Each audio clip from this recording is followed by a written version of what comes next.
John the Baptist, the devil hates that type of message. And we read that Herod imprisoned him. Matthew 4, verse 12. Jesus heard that John had been taken into custody.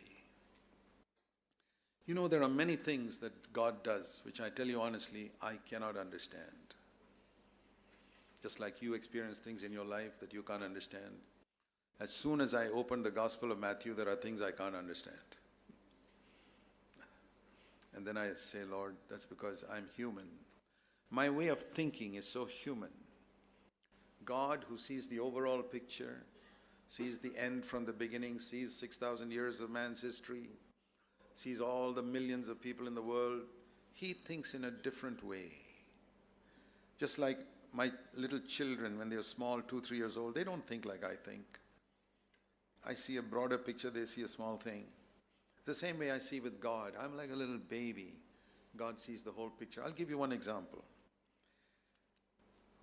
Why should John be taken into custody? Man who's preaching such a fiery message, can't God kill Herod and keep John preaching? That's what I do. And God says no. I'll let Herod live and let Herod kill John. That's crazy to me. Doesn't it sound crazy to you? But it's not crazy. It's because I don't have the wisdom of God. Do you see how there are certain things we cannot explain? I'll give you another example. In Matthew chapter 2, it says the wise men went to, Herod told the wise men, when you go to Bethlehem, you find Jesus, come and tell me, I also want to worship him. He wanted to kill him. And the wise men were warned by an angel, don't go back to Herod. And they disappeared, and Herod was waiting for nearly a number of months anyway. And when he discovered that they duped him and there's some child born who is going to be a king, is going to replace me as king of the Jews, you know what he did? It says in Matthew chapter 2 that he sent, you know the story, he sent soldiers to kill all the children in Bethlehem that were below 2 years old. Imagine a little town where every child below the age of 2 was killed. I say, Lord, why? What would I have done if I were there? I would have killed Herod. What would you have done? Tell me. Would you have killed Herod, or would you have allowed all these babies to be killed? I say, Lord, my ways are not your ways. I'm a stupid man. Your ways are far superior to my ways, but I can't understand it. I'll tell you today, even today I can't understand why God did not kill Herod, but had all those little babies to die and all those mothers, I don't know how many hundreds of mothers, crying and weeping. But I say, Lord, your ways are perfect. I just say that. This is just the beginning of Matthew. 2,000 years of church history. Why was James the apostle killed when he was 30 years old? Was it because there were hundreds of apostles? No.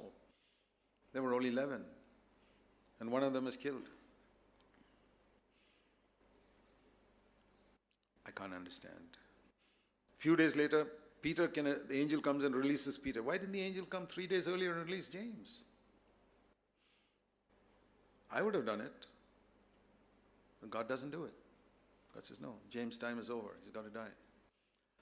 I'm just giving you these examples, my brothers and sisters, because some things can happen in your life like that. And you may say, I wouldn't have done it like that. Agreed.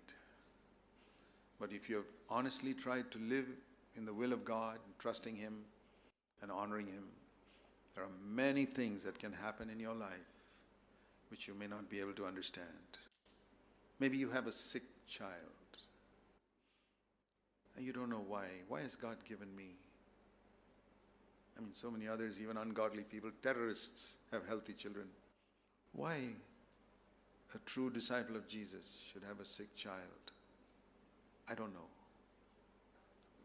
But there are 1,000 things I don't know. Because my mind is like a little cup, and the ocean of God's wisdom doesn't fit into this cup. You know what I do? I humble myself and say, Lord, I don't know. Teach me your ways. Teach me the principles of your government. I want to learn it. And if you're humble, God will teach you. And I'll tell you, I've learned a lot more in these 55 years than I knew at the beginning. And if I remain humble, I will learn more in the next few years. I've learned a lot about God's ways, but not everything still. I want to encourage you, never grumble or complain. Because you grumble and complain because you think your wisdom is superior to God's. It's not. If you prayed for a child and God took away that child in death, I don't know why He did it. I can comfort you, but I can't give you an explanation. But I can say this: God's ways are not our ways, but His ways are far better. As much better as heaven is above earth, as much higher as heaven is above earth. That is our confession of faith. Think of Christians who were tortured in prisons for so many years. Why didn't God release them? Even in this last 100 years, even right now, in places like China, and probably a day coming in India, why should that man who sacrificed his job and gone to North India to preach the gospel, why should he be killed by anti-Christian people?